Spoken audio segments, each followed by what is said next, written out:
Bagaimana kalau kita lihat Bible? Justru kalau saya lihat Bible ini wanita ya direndahkan, hamil termasuk kutukan.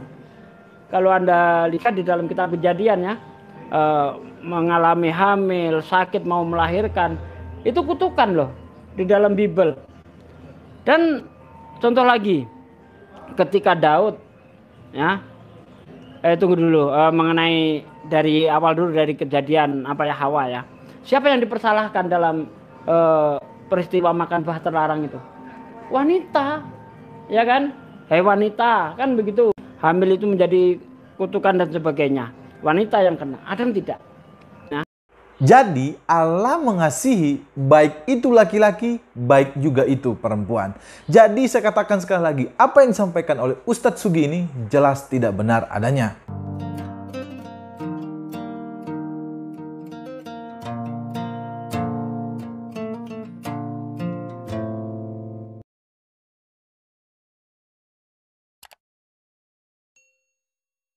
Shalom guys, berjumpa kembali dengan saya. Terima kasih untuk teman-teman yang sudah mendukung channel ini dengan cara subscribe, like, komen, dan juga share.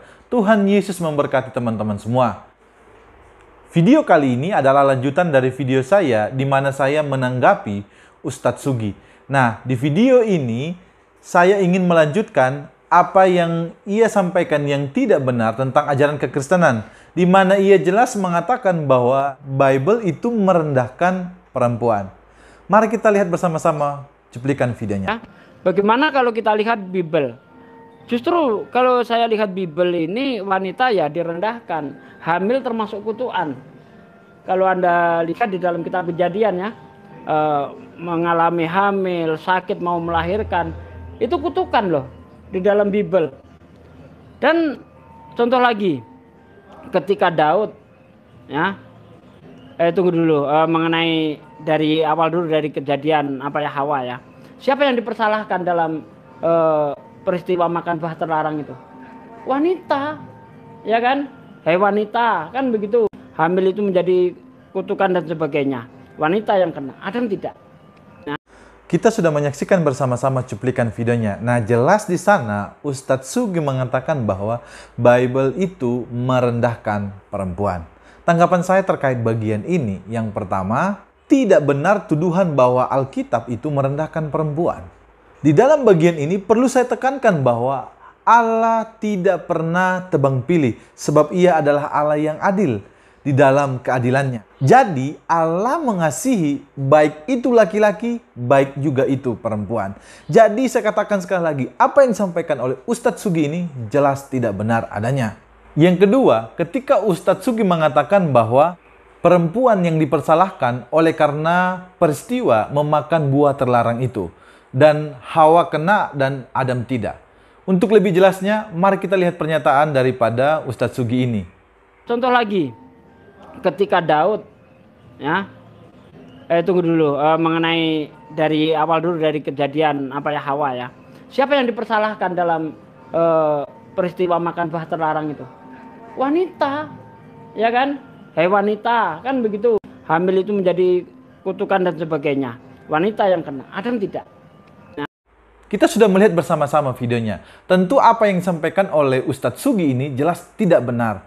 Sebab baik itu laki-laki, baik itu perempuan, tetap mendapat ganjaran. Oleh karena mereka melanggar perintah apa yang disampaikan oleh Allah. Mereka tidak taat dengan apa yang Allah perintahkan. Ini jelas Alkitab catat bagian ini. Mari kita lihat di dalam Kejadian pasal 3 ayatnya yang ke-16. Firman-Nya kepada perempuan itu, susah payahmu waktu mengandung akan kubuat sangat banyak. Dengan kesakitan engkau akan melahirkan anakmu. Namun engkau akan birahi kepada suamimu dan ia akan berkuasa atasmu. Nah, dari ayat ini kita bisa melihat bersama-sama bahwa Hawa yang tidak taat kepada Allah pada saat itu di Taman Eden juga mendapat ganjarannya. Ia akan susah payah dan juga merasa kesakitan ketika ia hamil dan melahirkan. Yang kedua, kita juga bisa melihat di dalam Alkitab ganjaran atas ketidaktaatan yang dilakukan oleh Adam, manusia pertama pada saat itu di Taman Eden ketika mereka melanggar akan apa yang diperintahkan oleh Allah. Mari kita lihat di dalam Kejadian pasal 3 ayat 17 sampai 19. Lalu firman-Nya kepada manusia itu, karena engkau mendengar perkataan istrimu dan memakan dari buah pohon yang telah kuperintahkan kepadamu, jangan makan daripadanya, maka terkutuklah tanah karena engkau. Dengan bersusah payah engkau akan mencari rezekimu dari tanah seumur hidupmu. Semak duri dan rumput duri yang akan dihasilkan bagimu, dan tumbuh-tumbuhan di padang akan menjadi makananmu. Dengan berpeluh engkau akan mencari makananmu, sampai engkau kembali lagi menjadi tanah. Karena dari situlah engkau diambil, sebab engkau debu, dan engkau akan kembali menjadi debu. Yang berikutnya kita juga bisa melihat di dalam Kejadian 3 ayat 23. Lalu Tuhan Allah mengusir dia dari Taman Eden, supaya ia mengusahakan tanah dari mana ia ambil.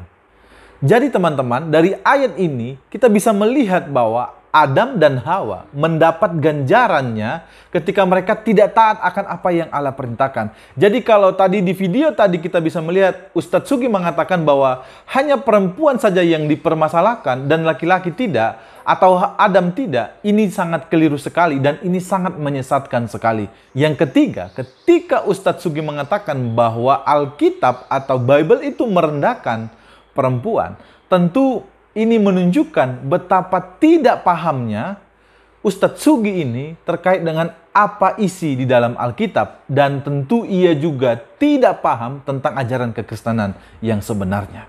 Yang keempat, perlu juga saya tekankan bahwa Alkitab tidak bisa kita main copot-copot sana-sini dan menafsirkannya sesuka hati kita. Tentu ini tindakan yang keliru. Dan ujung-ujungnya kesimpulan dan apapun yang kita sampaikan tentu akan menjadi sesuatu ajaran yang tidak benar dan menyesatkan. Nah teman-teman, saya rasa bagian ini sudah jelas bahwa Alkitab tidak pernah merendahkan perempuan. Sebab di mata Tuhan, baik itu laki-laki dan itu juga perempuan, sama di hadapan Tuhan. Sebab Allah mengasihi semua manusia. Saya rasa cukup sampai di sini video ini. Tuhan Yesus memberkati teman-teman semua. Shalom.